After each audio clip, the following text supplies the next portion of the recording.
Hello students, Vinci tutorial में आप सभी का फिर से स्वागत है। आज देखा जाएगा इंडियन सिविलाइजेशन एंड कल्चर का 7 नंबर पैराग्राफ। इसको थोड़ा ध्यान देना।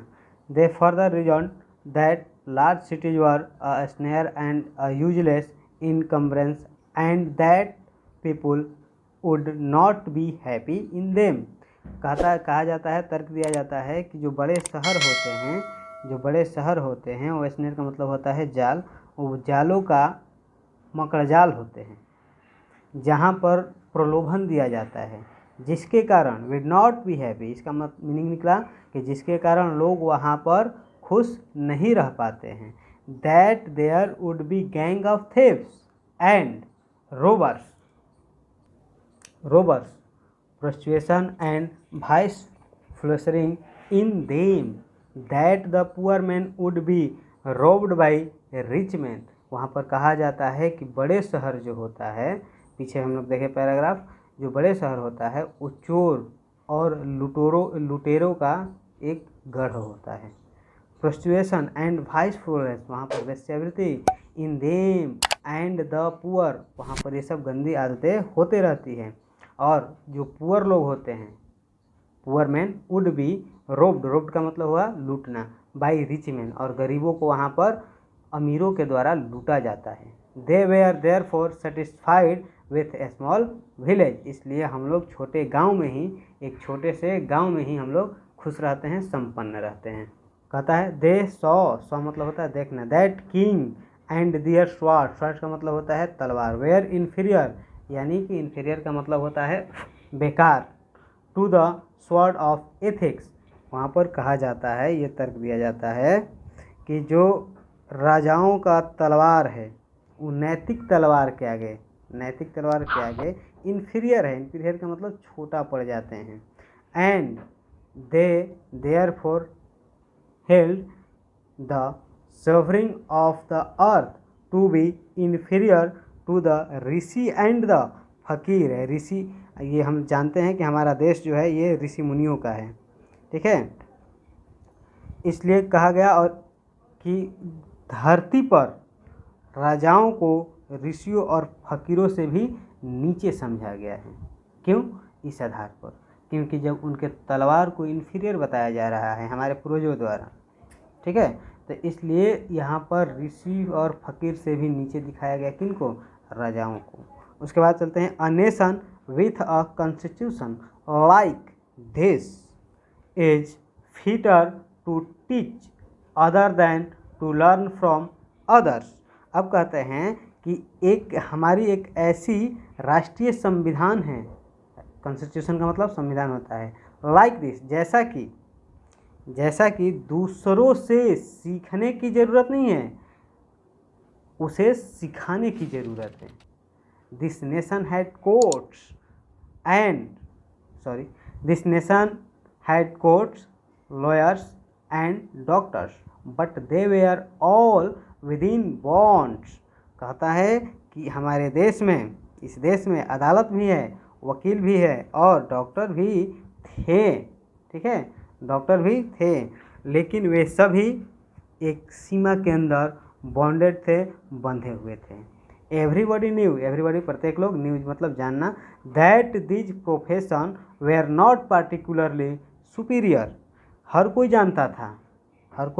जानता था कि ये व्यवसाय, प्रोफेशन का मतलब होता है बाबू व्यवसाय, वेयर नॉट पार्टिकुलरली, यानी कि वो अकेले अगर व्यवसाय करता है तो उसको सुपीरियर, अच्छा नहीं माना जाता था। Moreover these vakils and vaids did not rob people, they were considered people's dependent, not their masters। कहा जाता है कि इसके अलावा ये वकील और डॉक्टर लोगों को लूटते नहीं थे, वे लोगों पे आश्रित समझे जाते थे, ठीक है, ना कि उनके वो स्वामी थे। देखिएगा, कहता है कि मास्टर्स का मतलब हो गया मालिक, स्वामी। ऐसा नहीं है कि डॉक्टर वहाँ उस समय के मालिक थे। अभी तो मान लीजिए समय उल्टा चल रहा है, ठीक है, उस समय का बात बताया जा रहा है कि उस समय डॉक्टर जो थे वो हम लोगों पर निर्भर थे, वो लूटते नहीं थे। Justice was tolerably fair. The ordinary rule was to avoid courts, ठीक है। दिज वेयर नो टाउट्स और लर पीपुल इनटू देम। कहा जाता है न्याय संगत निष्पक्ष था।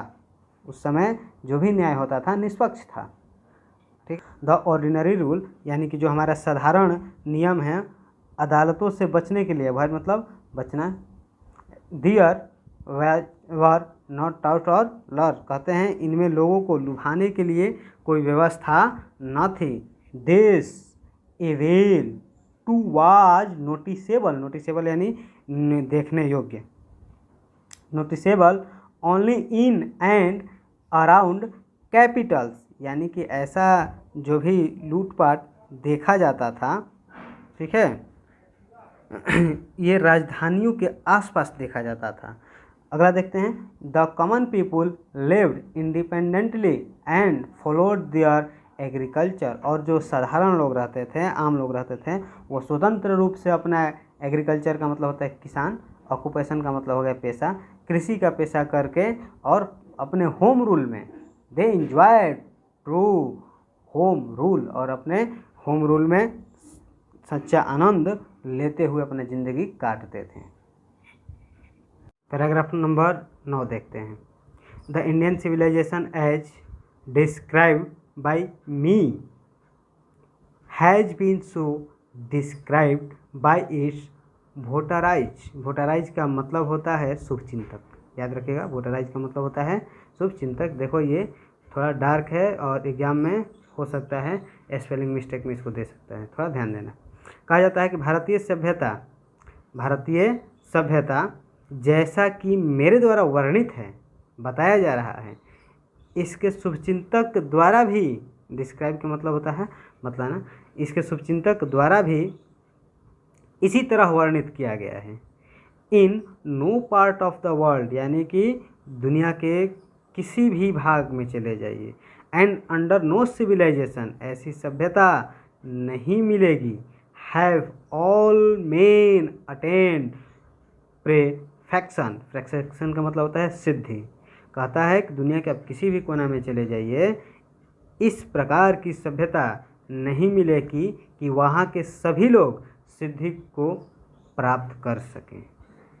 The tendency of the Indian civilization is to elevate, elevate का मतलब होता है ऊपर उठना, the moral being, moral being का मतलब होता है नैतिक जीवन, that of the western civilization is to propagate immorality. कहता है कि भारतीय सभ्यता की प्रवृत्ति होती है कि नैतिकता के स्तर को बढ़ाएं, जबकि पश्चिमी सभ्यता का अनैतिकता का प्रसार करना पर वो ज़्यादा बल देता है, ठीक है। आगे देखते हैं,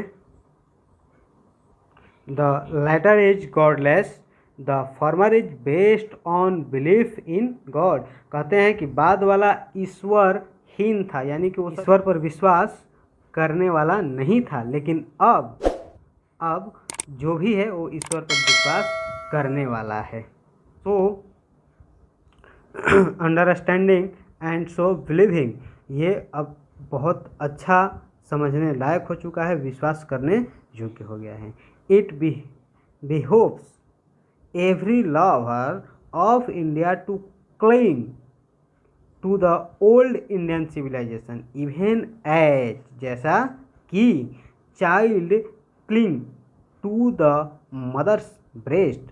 कहता है यह भारतीय से प्यार करने वालों का कर्तव्य जिम्मेदारी है कि भारत की पुरानी सभ्यता से ऐसे चिपक जाएं, भारत की पुरानी सभ्यता से ऐसे चिपक जाएं जैसा कि एज का मतलब जैसा कि, child clinging to the mother breast, जैसे कि एक छोटा बच्चा अपनी माँ के छाती से लिपट जाता है, चिपक जाता है।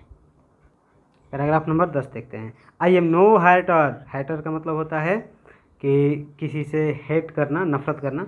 Of the west I thankful to the west for many a thing I have learn from western literature.